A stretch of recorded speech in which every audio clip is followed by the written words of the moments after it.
네. 오늘 말씀 제목인데요. 같이 함께 좀 읽기를 원합니다. 함께 읽겠습니다. 시작. 하나님의 시간이라 아름답다. 하나님의 시간이라 아름답다. 여러분, 사람들은 주어진 시간을 의미 있고 또 효율적으로 쓰기를 원합니다. 그래서 다 모두 계획을 많이 세우죠.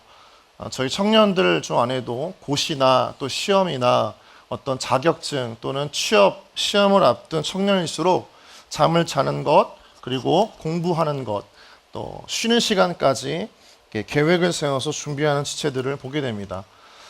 저는 대학교 때 그 프랭클린 다이어리라고 해가지고 이렇게 우선순위에 따라서 하루하루 일과를 체크하고 계획적으로 사는 것을 도와주는 그런 다이어리가 있는데, 그걸 사서 30분 단위로 시간을 쪼개서 생활을 했었습니다. 그만큼 하고 싶은 일이 많았고 또 개인적으로 해야 할 일이 굉장히 많았습니다. 전공 수업을 들어야 했고 남들보다 많았던 어떤 레포트를 냈어야 됐고, 또 저희는 제가 공대 출신이에요. 그래서 프로젝트 시험들을 항상 준비하면서 팀 작업을 해야 했었습니다. 그것만이 아니라 이제 금, 토, 일 같은 경우는 그냥 교회에서 청년부의 청년으로 그 3일을 온전히 내내 아침부터 저녁까지 거의 사역을 했었기 때문에 계획을 세우지 않고는 사실 그 모든 스케줄들을 감당할 수가 없었습니다. 그래서 졸업할 때까지 3년 내내 복학해서 그렇게 시간들을 보냈던 기억이 나고, 여전히 그때 썼던 프랭클린 다이어리가 제 수납장 안에 있습니다. 우리가 계획을 세우는 것은, 또 제가 계획을 세웠던 것은 너무나 많은 일을 하고 싶고 성취하고 싶고, 그래서 시간이라고 하는 것을 효율적으로 사용해야 했었기 때문입니다. 그래서 그 관리를 하면 제가 그 모든 것들을 다 할 수 있겠다라고 하는 제 안의 의지의 반영이 시간을 관리하는 대로 적용이 되어졌던 것이죠. 너무 감사한 것은 정말 많은 일을 했습니다. 소논문을 몇 개씩 썼었고, 하나님의 은혜로 꽈탑을 해서 좋은 성적을 거두고 성적 장학금을 받기도 했었어요. 사역의 부흥도 경험했고 많은 열매들을 누리기도 했습니다. 아마 저만이 아니라 지금 여러분 여기 있는 많은 청년들이 그렇게 자신의 인생에서 무언가를 이루고 싶어 할 때 가장 먼저 하는 것이 계획이고, 그 계획 안에는 우리의 마음에 시간을 컨트롤하려고 하는 우리의 의지가 담겨져 있다는 겁니다. 2008년도에 개봉한 영화인데 아마 여러분 중에 본 사람이 있을까 여겨지는데, 벤자민 버튼의 시간은 거꾸로 간다라고 하는 영화입니다. 저는 개인적으로 이 영화를 봤는데, 아주 기이한 노인으로 태어난 브래드 피트가 아기에서 시간을 거꾸로 흘러 가게 되는 거죠. 노인에서 아기로. 노인이었던 벤자민이 어린 나이에 만났던 데이지를 우연히 만나게 되고, 그 찰나의 순간에 사랑은 이루어지지 않지만 또 다른 한 순간에 이들의 나이가 거꾸로 되어가면서 마법 같은 사랑을 하게 됩니다. 두 사람은 젊음이 교차된 순간 아주 뜨거운 사랑을 하고 달콤한 순간을 맞이하게 돼요. 그러나 벤자민이 점점점 시간의 영리 속에서 자신의 모습, 10대의 모습으로 바뀌어가고, 자신이 너무나 사랑했던 데이지는 나이가 들어서 할머니가 되어져 가는 거죠. 이 벤자민 버튼의 시간은 거꾸로 간다라고 하는 영화가 우리 가운데 이야기해주는 메시지는 무엇이냐면, 인간이 거스르거나 통제할 수 없는 시간에 대한 것입니다. 인간은 시간을 붙잡을 수도 없고요, 시간을 거슬러서 살아갈 수도 없다는 것이죠. 다른 말로 하면 시간은 인간의 영역이 아니라 신의 영역이라는 것입니다. 우리는 미래를 대비하려고 하고 준비하려고 합니다. 왜냐하면 우리는 미래를 알 수 없기 때문에 알 수 없는 그 미래에 조금 더 나은, 조금 더 안정된, 조금 더 번영된 삶에 대한 성취 욕구가 있기 때문인 것이죠. 여러분, 그러나 우리는 닥쳐올 미래를 우리의 손으로 계획할 수도 없고, 그 위기를 우리가 막을 수도 없고, 우리는 사실 아무것도 할 수가 없습니다. 사실 지혜로운 시간에 대해서 지혜로움을 가진 사람에게 요청되어지는 것은 무엇이냐면, 그것 신앙 안에서의 믿음이라고 하는 것입니다. 왜냐하면 믿음이라고 하는 것은 무엇이냐면 근본적으로 하나님에 대한 신뢰가 요청되어지는 것이고, 그 신뢰가 내가 알 수 없는 미래를 주장하시는 하나님에 대한 믿음으로 이어지는 것이기 때문입니다. 하나님에 대한 신뢰는 곧 인간의 시간 속에서 내가 걸어가는 것이 아니라 내 인생이 하나님의 시간 속에서 걸어간다라고 하는 그 고백이 담겨져 있는 것. 그게 바로 우리 그리스도인들의 삶의 여정이 되는 것입니다. 여러분, 오늘 말씀을 통해서 여러분과 나누고 싶은 것은 바로 시간에 대한 믿음의 이해입니다. 어떻게 우리가 시간을 대하고 시간 속에 살아가는 것인지. 다시 한번 여러분의 삶을 여러분이 관리하지 않고 하나님 손에 어떻게 맡겨드릴지, 그것이 왜 필요한지 오늘 말씀을 통해서 그 은혜를 누린 여러분 되어지기를 주님의 이름으로 축원합니다.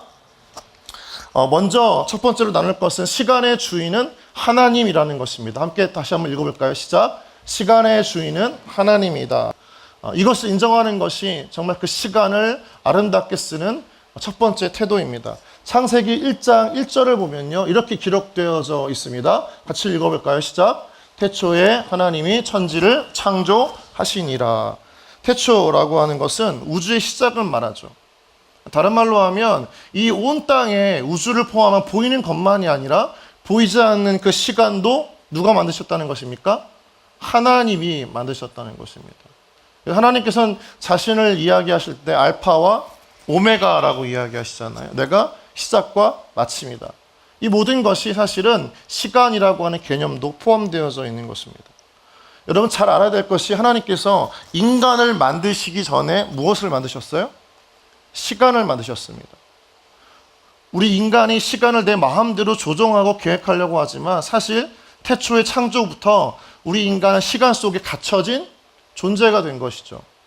하나님께서 시간을 만드신 다음에 우리 인간을 만드셨기 때문입니다. 그래서 시간은 누구 손에 있는 것입니까? 하나님 손에 있다는 것입니다. 이것을 아는 것이 바로 지혜라고 하는 거죠. 앞서 많은 사람들이 이야기했듯이 사람들은 시간을 계획하고 세우려고 합니다. 하고 싶은 일이 너무 많고 해야 할 일도 많기 때문인 거죠. 근데 그 모든 중심에 가장 있는 주인은 누구입니까? 바로 우리 자신이라는 거예요. 왜냐하면 우리에게는 그 시간을 통해 이루고 싶은 우리의 욕구가 반영되어지기 때문입니다. 미국의 심리학자인 메슬로우가 인간에게 있는 여러 가지 욕구를 이야기하면서 가장 상위에 있는 욕구, 가장 강한 욕구가 인간에게 무엇인가라고 했을 때 가장 강한 욕구가 바로 자기 실현의 욕구입니다. 자기 실현. 내가 원하는 인생을 살고 싶어하는 욕구, 내 마음대로 하고 싶어하는 욕구, 내가 원하는 것을 누리고 이루고 싶어하는 인간의 욕구. 이것을 위해서 가장 먼저 하는 것이 시간을 내 마음대로 쓰고 싶어 한다는 겁니다. 그래서 자아 실현의 욕구는 대표적으로 성공이라고 하는 시간 관리를 위해서, 시간 속에서 성공을 위해서 시간 관리를 강조하는 데서부터 시작되어지는 게 우리의 욕구의 분출이 되는 거죠.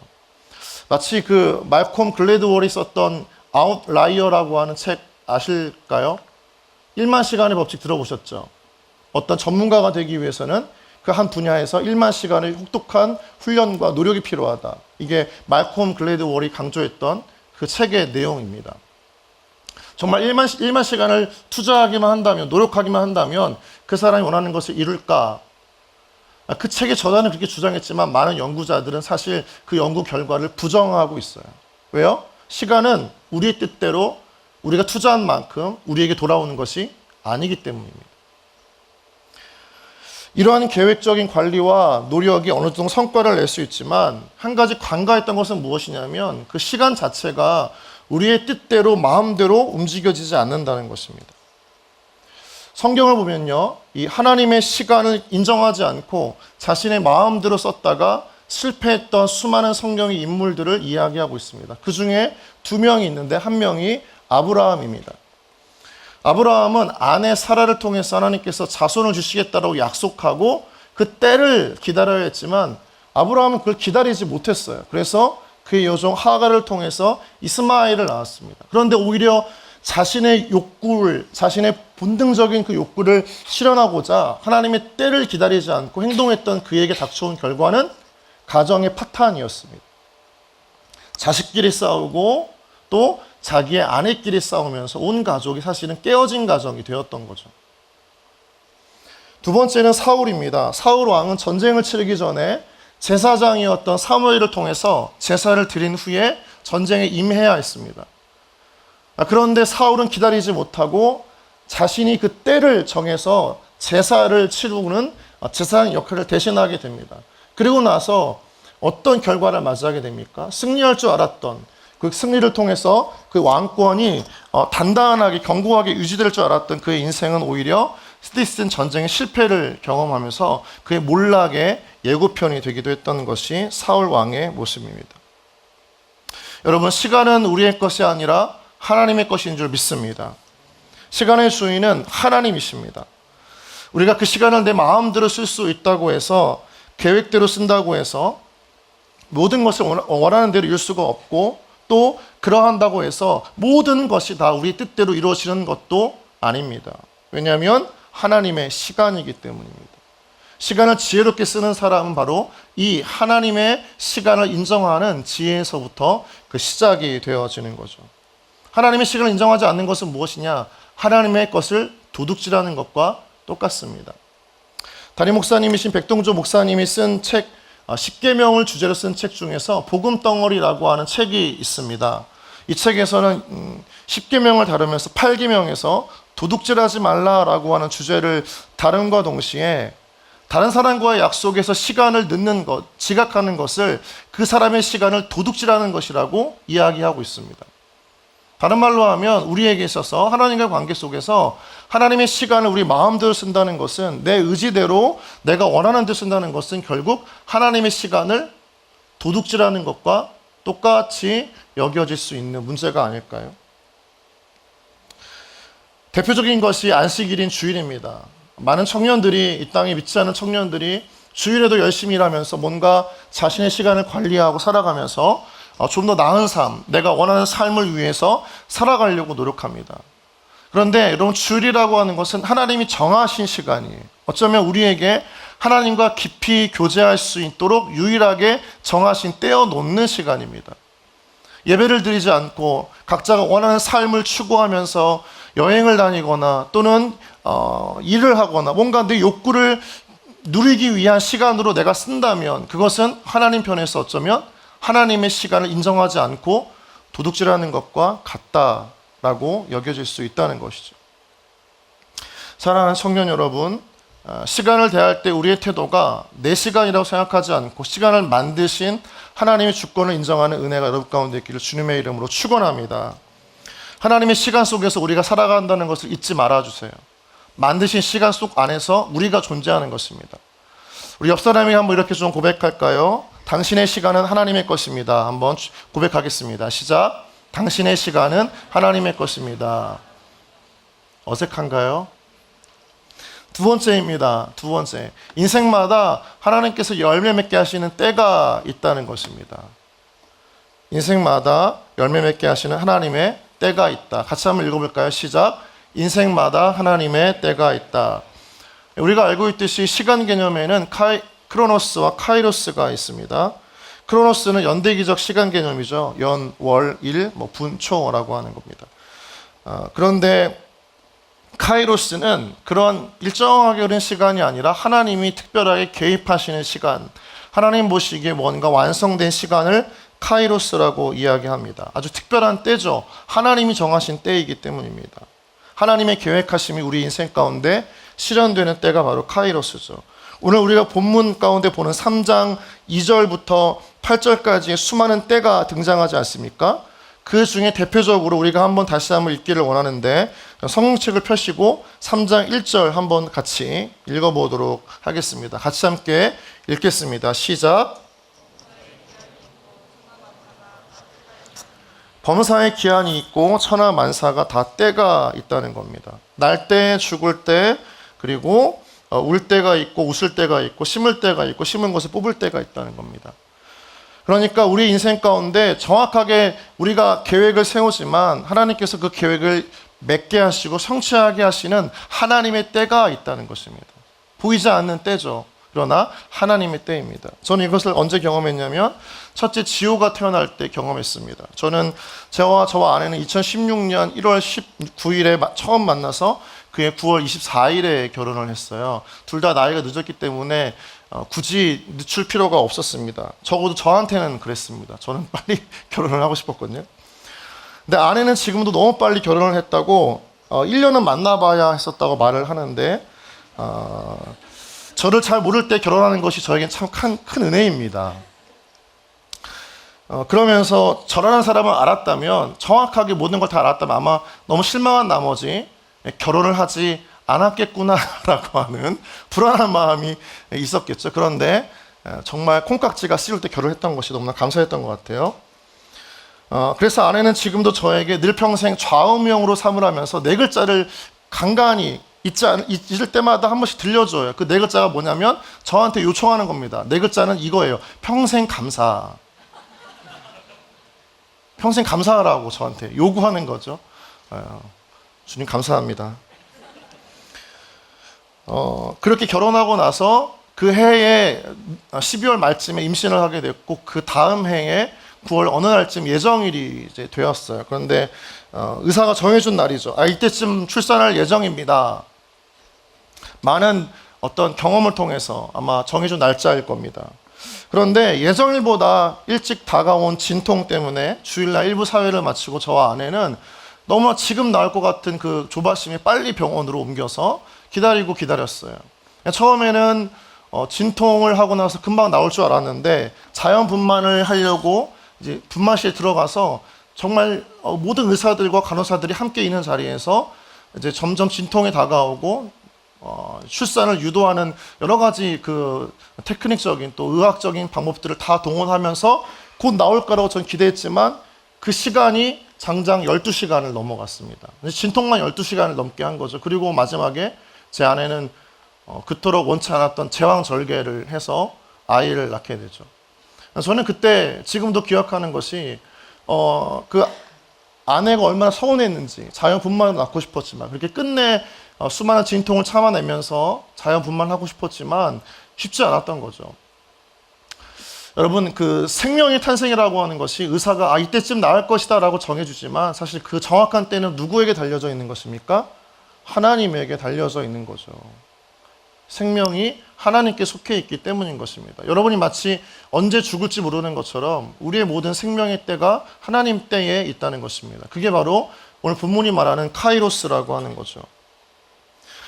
우리 인생에도 하나님께서 정해놓으신 때가 있어요. 여러분의 삶에도 여러분이 모르지만 하나님께서 정해놓으신 때가 있습니다. 우리가 열심히 기도하지만 그 응답하심을 우리가 모르고 하나님의 때에 응답하시는 것처럼, 우리가 모든 인간적인 노력을 다하고 계획을 다 세우면서 최선을 다하지만 그 모든 인생 가운데 우리의 목적과 우리가 원하는 결과는 우리 뜻대로, 우리 시간대로 움직여지지 않고 하나님의 때에 있다는 것을 아는 것이 시간을 대하는 지혜인 것입니다. 그 지혜로운 자에게 요청되어지는 삶의 자세가 무엇이냐면 기다림입니다. 기다림이라고 하는 것은 무엇일까요? 기다림이라고 하는 것은 나의 방식과 하나님의 방식의 차이를 깨닫는 시간입니다. 함께 다시 한번 읽어볼까요? 시작. 기다림이란 나의 방식과 하나님의 방식의 차이를 깨닫는 시간이다. 그래서 어떤 목사님은 이 과정을 어떻게 표현했냐면 우리 인생의 능동태가 아니라 수동태적인 인생이다, 이렇게 이야기하셨어요. 내가 주인이 되는 인생이 아니라 하나님의 시간에 끌려서 기다리는 인생이다. 예수님을 보면요, 십자가에 처형당하시는 순간을 보면 하나님의 아들이시고 만왕의 왕이시지만 철저하게 수동태 인생을 사셨습니다. 악인들에 의해서 빌라도의 재판관 넘겨주시고 무거운 십자가를 짊어지시고 골고다를 올라가신 다음에, 그리고 자신의 인생을 그대로 내어놓으셔서 희생하셨던, 죽으셨던 예수님의 모습은 수동태 인생의 모델이 되어주시는 거죠. 여러분, 우리가 기다림의 시간 동안 하나님께서는 우리로 하여금 하나님의 때를 기다리도록 훈련시키시는 것입니다. 하나님의 때가 언제인지는 모르지만 우리에게 그 기다림의 시간 동안 끊임없이 믿음을 요청하시면서 기다려라, 아직 때가 이르지 아니었다 말씀하시는 거예요. 상황의 어려움을 경험할 때가 참 많다는 겁니다. 여러분, 우리 가운데 하나님께서 여러분의 삶의 길을, 인생의 길을 열어주실 때까지 기다리는 믿음의 기다림이 있기를 주님의 이름으로 축원합니다. 그 기다림이 우리 가운데에는 지루하고 반복적이고 무의미 없어 보일지라도 마치 우리는 모르지만 과일이 성숙되어져 가는 것처럼 우리를 향한 하나님의 목적이 점점 맺어져 가는 과정이라는 거예요. 그래서 여러분, 기다림은 우리 가운데 어쩌면 우리 안에 이러한 믿음의 태도를 요청해요. 기대하라는 것이죠. 지루해하고 무의미 없어하고 반복적이기 때문에 지루해라는 것이 아니라 기대하라고 하는 것입니다. 여러분은 어쩌면 생각과 감정과 마음이 지루해할 수 있지만 그거는 여러분의 마음이고 하나님의 마음이 아니에요. 바꾸라는 거예요. 어떻게 해요? 기대함으로 기다리라는 것입니다. 하나님께서 열어주실 때까지 기다려야 하고 그리고 열어주시면 그때 담대하게 거침없이 뛰어드는 겁니다. 행동해야 된다는 거예요. 그때 어떤 일이 일어나죠? 내가 할 수 없는 일을 하게 되고 만날 수 없는 사람을 만나게 하시고 또 내가 누릴 수 없는 복을 누리게 하시는 겁니다. 하나님이 그렇게 하시는 거예요. 왜요? 하나님의 때까지 믿음으로 기다렸기 때문입니다. 여러분 가운데 그 인생이 펼쳐지기를 주님의 이름으로 축원합니다. 그래서 여러분 기다림의 시간 동안에 우리에게 어떤 삶의 태도가 요청되어지냐, 또 한 가지 더는 매일매일 삶을 최선을 다해야 한다는 거예요. 너무나 일상적이고 지루하지만 많이 들었던 내용이지만 변하지 않아요. 매일매일 최선을 다해야 한다는 것입니다. 많은 청년들이 매일매일 하루의 반복을 지루해합니다. 반복을 의미 없어야 하고 지겨워하기도 해요. 새로운 인생을 살고 싶어하고 뭔가 새로운 자극을 주는 일들을 하고 싶어합니다. 여러분 그런데 그건 잠깐이에요. 인생이라고 하는 긴 시간은 늘 하루의 반복이고 그 하루의 시간 속에서 우리는 매일 아침 똑같이 일어나고 밥을 먹고 만났던 사람들을 만나야 하고 내가 해야 할 일들을 하는 삶의 반복입니다. 그 삶을 지루해야 한다면 여러분의 인생 전체는 굉장히 지루한 인생이 될 수밖에 없어요. 그걸 바라보는 시각을 바꿔야 돼요. 믿음의 시각으로 하나님의 관점으로 바꿔야 된다는 말입니다. 뭔가 특별한 일이 생기지 않을 것 같아서 지루할 수 있지만 그러나 우리 가운데에는 한 가지 기대가 뭐냐면 이 지루함 끝에 기다림 끝에 하나님의 결정적인 개입하심을 통해서 하나님의 때가 임할 것이라고 하는 믿음으로 기다려야 한다는 것입니다. 매일매일 반복된 삶을 그 마음을 가지고 준비해야 된다는 거예요. 여러분 하나님의 때는 오늘의 삶을 충실하게 준비하는 자에게 다가오는 줄 믿으시기 바랍니다. 그래서 카이로스는 크로노스의 삶을 하나님 앞에 충실하고 신실하게 감당하는 사람에게 열리는 것이지 오늘 하루를 무의미하고 반복되다고 해서 지루하게 여기고 쓸데없이 낭비하는 사람에게 하나님의 때, 카이로스의 때는 결코 오지 않아요. 착각하면 안 된다는 것입니다. 다니고 싶지 않은 직장에 그대로 다녀야 합니다. 많은 청년들이 매일 반복된 삶을 일하는 것을 지겨워해요. 그러나 다녀야 해요. 공부할 마음이 없어도 학교에 가야 하고 봉사와 사역을 하면서도 했던 사역을 계속해야 하는 것입니다. 여러분 기도 응답이 되지 않는다고 해서 아예 기도를 포기하고 자리를 털고 일어나면 그 사람에게는 응답 자체가 아니라 기도하는 것 자체를 끊어버리는 거예요. 다른 말로 하면 하나님의 때를 기다리지 않고 그걸 그만둬버리면 그 사람에게는 전혀 인생 가운데 하나님의 때는 다가오지 않는 거예요. 그런 시도조차 그런 기회조차 없는 거예요. 셀지기들은 세론들이 어렵고 낯설고 쉽지 않은 관계라고 하더라도 사랑의 케어를 계속 지속적으로 끊임없이 해야 됩니다. 왜요? 그 사람의 마음 가운데 언제 변화의 문이 열릴지 모르기 때문인 거예요. 그거는 하나님께 달린 거예요. 그때까지 셀지기들은 계속해서 사랑하고 연락하고 만나고 전화해야 된다는 것입니다. 저는 정말 그런 것들을 많이 경험했습니다. 차디차고 냉대했던 그 성도님이 어느 순간 먼저 연락이 와서 기도 부탁을 할 때 우리는 모르지만 하나님께서는 그 사람의 영혼을 변화시키는 것에 가장 큰 관심을 두고 계시기 때문에 그때를 우리가 매일매일 기다려야 된다는 겁니다. 셀지기들에게 이런 은혜가 있기를 주님의 이름으로 축원합니다. 축원합니다. 누구에게나 여러분 포기하고 내려놓는 것은 가장 쉬운 거예요. 다 할 수 있어요. 여러분 다. 저도 할 수 있어요. 힘들고 어려우면 가장 먼저 사람이 생각하는 건 뭐예요? 그만두는 거예요. 그거는 지위 여하를 막론하고 어떤 직분을 막론하고 나이를 막론하고 다 하는 거예요. 누구나 하는 거예요. 가장 빨리 드는 생각이 그만두는 거예요. 가장 쉬운 길이거든요. 그러나 열매는 인내 속에서 매일매일 자신이 해야 할 그 자리를 지키고 감당하는 사람에게 맺혀지는 것입니다. 어떤 어려운 순간에도 감당하는 거예요. 끊임없이 해 나가는 겁니다. 베토벤이라고 하는 이 너무나 탁월한 이 음악가, 그에게서 만들어졌던 수많은 교향곡들은 그가 귀가 먼 아픔 속에서 매일매일 그것을 감당하면서 이겨내는 과정에서 탄생되었습니다. 고흐라고 하는 이 대화가의 그림은 그가 찢어지는 가난과 우울증을 매일매일 버텨내는 와중에서 탄생되어진 것이 그의 명작들이죠. 밀턴이라고 하는 이 작가의 신라원은 실명한 상태에서 그가 글쓰기를 포기하지 않고 그 삶을 끊임없이 매일매일 이어나갈 때 그 대작이 완성되어진 것입니다. 오늘 우리의 삶을 묵묵히 감당하는 청년에게 새로운 미래를 도약할 수 있는 결정적인 하나님의 전환점이 임하는 것을 믿으시기 바랍니다. 여러분, 그래서 포기하면 안 돼요. 포기하는 가장 쉬운 거예요. 다 때려쳐라고, 그거는 누구나 할 수 있는 말이에요. 그건 조언이 아니에요. 그냥 여러분 듣기 좋으라고 하는 말이지. 그냥 옆에서 그냥 뭔가 똑같은 말 해주면 기분 상할까 봐 그냥 남들 해주지 못한 시원한 말, 그만 둬버려, 뭐 딴 거 하면 되지. 여러분, 그건 너무나 무책임한 말이에요. 그 사람의 인생이 아니잖아요. 여러분의 인생이잖아요. 한 번 그만두면 그 다음 또 그만두기 쉽습니다. 직장 생활에서 1년이 경력도 안 되는 사람, 반년하고 뭐 3개월하고 1개월하고 그만둔 사람은 또 다른 직장에 가서 그렇게 그만둬요.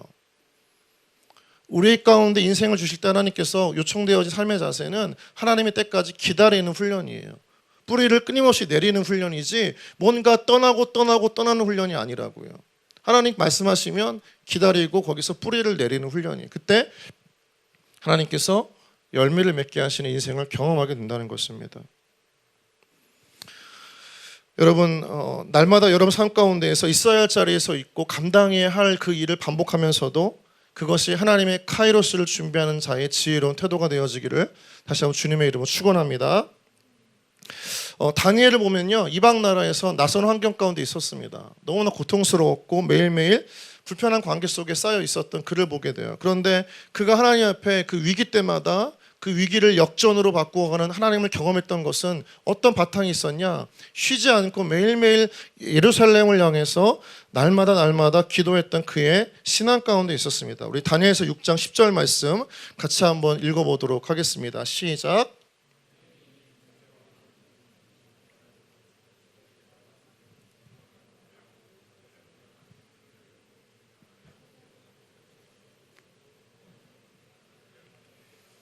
자, 여기서 보면 어떻게 나와 있어요? 전에 뭐라고요? 전에 행하던 대로, 전에 하던 대로 늘 그가 인생의 위기를 겪지 않았던 그의 삶은 늘 하나님의 은혜를 구하는 삶이었고 하나님의 때를 구하는 삶이었습니다.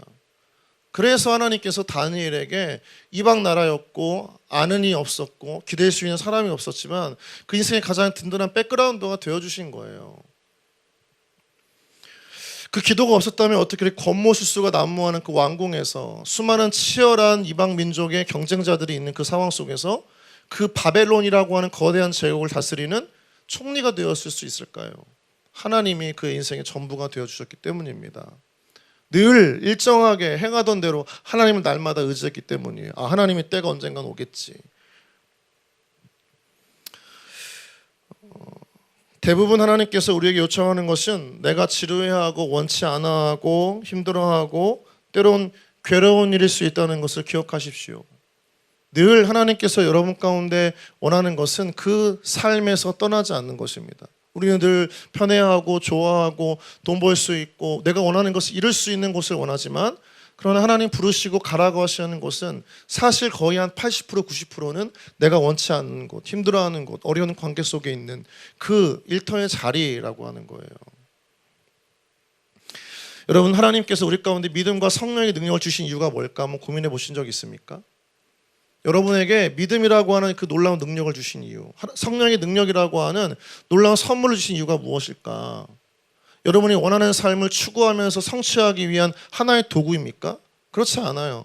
하나님께서 우리 가운데 믿음과 성령의 능력을 주신 이유는 내가 정말 하기 힘든 일, 원치 않는 그 상황 가운데서도 떠나지 않고 믿음과 성령의 능력을 의지하면서 그곳에서 하나님의 뜻을 이루라고 주신 줄 믿습니다. 그게 믿음과 성령의 능력을 여러분에게 주신 이유예요. 여러분의 자아의 실현을 위해서 주신 것이 아니라 하나님의 뜻을 이루기 위해서 믿음과 성령의 능력을 주신 거라고요. 그렇기 때문에 떠나지 말아야 되는 거예요. 지루하다고 반복된다고 그만두는 것은 하나님의 뜻이 아니라는 겁니다. 오히려 즐거운 일을 찾아서 떠나는 게 아니라 그 어렵고 힘든 상황을 즐거운 일로 만들라고 하나님께 주신 거예요. 그 믿음과 성령의 능력을. 이 은혜가 여러분 가운데 있기를 주님의 이름으로 축원합니다. 마지막으로는 그러므로 오늘 나에게 주신 시간은 하나님의 선물이 된다는 거예요. 같이 한번 읽어볼까요? 시작. 오늘 나에게 주어진 시간이 하나님의 선물이다. 왜 선물일까요? 우리 11절 말씀 같이 한번 읽어볼까요? 11절 읽겠습니다. 시작. 아름답게 하셨고 또 사람들에게는 영혼을 사모하는 마음을 주셨느니라. 그러나 하나님이 하시는 일의 시종을 사람으로 측량할 수 없게 하셨도다. 자, 11절 상반절에 뭐라고 나옵니까? 하나님이 모든 것을 지으시되 때를 따라 어떻게 해요? 아름답게 하셨고. 그러니까 다른 말로 하면 여러분의 인생을 향한 하나님의 뜻은 하나님의 때에 아름다운 결과를 주님께서 이루어 가신다는 겁니다. 그러면 우리의 과정도 사람들이 봤을 때는 비록 상처와 고난과 위기의 연속이지만 하나님의 전체적인 아름다운 뜻 안에 있기 때문에 우리의 삶은 어쩌면 고통과 고난 속에서도 아름다워져 가는 과정이 되는 거예요. 하나님께서 일하시기 때문이잖아요. 여러분, 우리는 화려하게 꽃이 피는 것만 보고 그 모든 열매가 완전하게 연결해서 맺어지는 것만 아름답다라고 말하지만 사실 꽃이 피고 열매가 맺어지기까지 자라는 모든 과정이 아름다운 시간이에요. 그래서 농부와 주인은 사실 그 꽃이 필 때 열매를 맺을 때만 기뻐하고 즐거워하는 것이 아니라 그것이 자라가는 과정 자체를 즐거워하고 기뻐하잖아요. 너무나 아름다운 생명의 과정이기 때문입니다. 하나님이 우리의 인생의 시간 속에서 아름답게 빚어가시기 때문에 여러분의 시기는 사람들이 봤을 때 어려운 현실일지라도 아름다운 청년의 때를 보내고 있는 줄 믿으시기 바랍니다. 여러분, 많은 어른들이, 많은 어른 세대가 여러분의 세대의 시간을 황금기라고 이야기해요. 이해가 되지 않죠. 이렇게 힘들고 어려운데 직장 잡기 괴롭고 얼마나 힘든 시간들을 보내고 있는데 그런 말을 할 때 정말 꼰대 같다, 이해도 못한다 이렇게 이야기할 수 있지만 여러분, 그 인생을 산 사람의 고백이에요. 왜요? 여러분의 인생 자체가 비록 흙탕물 가운데 좀 튀긴 것 같고 고난 가운데 빠져 있는 것 같아도 하나님의 믿음의 눈으로 보면 여러분의 삶을 먼 미래 가운데 보시는 하나님께서 우리의 삶을 끊임없이 빚어가시고 일하시기 때문에 어쩌면 우리의 인생은 하나님 눈에는 너무나 아름다운 시기가 되는 것입니다. 저는 그런 마음을 갖고 있어요. 그러니까 여러분이 생각이 바뀌어져야 되고 삶을 대하는 태도가 바뀌어져야 돼요. 고통스럽다, 힘들다, 괴롭다 이 얘기 그만하세요. 여러분만이 피곤한 게 아니라 수많은 사람들이 피곤해합니다. 그러나 하나님을 믿는다면, 하나님의 시간 속에서 주님의 때가 우리 가운데 있는 것을 믿는다면 우리의 삶은 괴롭고 피곤하고 힘든 것만이 아니에요. 오히려 그 상황 속에서 하나님이 우리를 끊임없이 빚어가신다고요. 하나님의 시간을 걷고 있기 때문에 하나님께서 우리를 열매 맺게 하시고 꽃 피게 하시는 때가 있기 때문에 그 과정 자체가 아름다운 시간이라고요. 여러분의 시간을, 여러분의 삶을 그렇게 부정적으로 보지 마세요. 여러분 잘 보세요. 다윗은 이세 집안의 막내였습니다. 그가 하는 일은 목동이에요. 들판에서 광야에서 양을 치는 하찮은 일입니다. 목동은 당시 이스라엘에서 너무나 하찮은 일이에요. 그런데 하나님께서 사무엘을 통해 그를 만날 때에 그의 다윗의 모습을 어떻게 보셨을까요? 사무엘상 16장 12절 말씀 같이 한번 읽어보겠습니다. 장길이 같이 읽어주고요. 시작.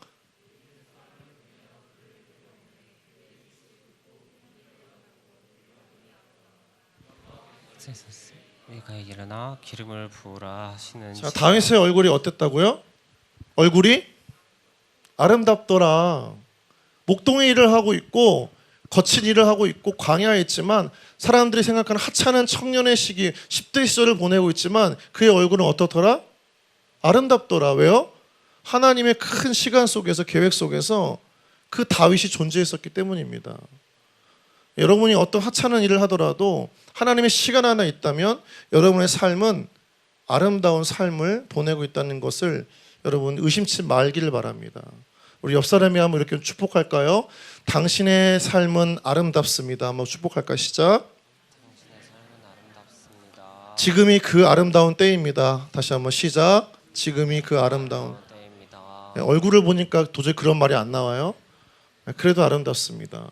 직장을 보니까 그런 말이 안 나와요. 아니에요. 그래도 아름답습니다. 하나님께서 비정하시는 인생이기 때문인 거예요. 다니엘서 1장 15절을 보면요. 다니엘은 이방 민족이 끌려간 포로의 신분이었습니다. 그리고 환관이 되어 뽑혔지만 왕에게 바쳐진 기름진 음식을 먹기를 거절합니다. 채소만 먹고 야채만 먹어요. 원치 않았지만 채식주의자가 되어버렸습니다. 경쟁자들에 비해서 열악한 환경에 놓였지만 오히려 하나님은 그를 그 청년 다윗을 굉장히 아름답게 보셨어요. 만들어 주셨어요. 다니엘서 1장 15절 말씀 다시 한번 읽겠습니다. 시작. 열흘 후에 그들의 얼굴이 더욱 아름답고 살이 더욱 윤택하여 왕의 음식을 먹는 다른 소년들보다 더 좋아 보인지라. 좋은 음식, 왕의 음식을 먹는 사람들보다 더 좋을 수가 없는데 다니엘의 얼굴과 그 친구들의 얼굴은 더욱 아름다웠더라고 해요. 하나님의 시간 속에서 그들의 삶을 감당하고 또 이겨내고 있었기 때문인 겁니다. 여러분, 하나님은 인생이라고 하는 시간 속에서 우리를 아름답게 빚어가시는 하나님이시지 여러분을 망가뜨리는 하나님이 아니십니다. 그러므로 여러분, 오늘이라고 하는 우리 이 시간 속에서 그 하루하루는 사실 우리를 날마다 빚어가시는 하나님의 시간이에요. 아름다운 시간이에요. 그래서 여러분, 찬양 중에 주가 일하시네, 주가 일하시네 찬양 아시죠? 알아요? 주가, 네, 여기까지만 하겠습니다. 자, 주가 일하시네 후렴 마지막 가사를 보면 주가 일하시네, 주가 일하시네, 신뢰하며 걷는 자에게, 하나님의 시간임을 믿고 살아가는 자에게 하나님께서 어떻게 하신다고요? 일하신다는 거예요. 하나님 일하시는 인생은 고통스러운 인생이 아니에요. 아름다운 인생이에요. 작품으로, 명품으로 인생의 최고의 열매 맺는 때를 향해서 하나님의 때를 향해 끊임없이 비정하시는 하나님의 일하심이기 때문이에요. 하나님 일하신다는 것은 우리 삶을 통해 하나님의 때에 이루시고자 하시는 목적이 있다는 겁니다. 우리는 고통 중에 있지만 하나님께는 우리의 삶을 통해 이루시고자 하시는 목적을 가지고 통과하게 하시는 거예요. 하나님은 어떤 피조물이든 어떤 청년의 인생이든 헛된 삶을 만들지 않으셨습니다. 하나님이 만드시는 모든 피조물에는 하나님의 선한 목적이 있어요. 완전한 뜻, 온전한 목적이 있어요. 존재의 의미가 충만합니다. 그래서 날마다 일하시는 것이고 일하심을 통해 우리 인생을 더욱더 아름답게 만들어 가시는 거예요. 여러분, 그래서 오늘 하루를 대할 때 우리의 삶이 고통스럽다고 생각하지 말고 그런 세상적인 관점, 누구나 할 수 있는 생각, 모든 사람이 쉽게 생각하는 그런 생각이 아니라 하나님의 관점으로, 아, 그렇지, 하나님께서 오늘도 이 고통과 어려움 가운데서도 나에게 일하시지, 하나님 일하시지, 아, 오늘도 나의 삶은 하나님의 아름다운 날이구나, 그 믿음을 가지고 여러분의 삶을 대하는 은혜가 있기를 주님의 이름으로 축원합니다.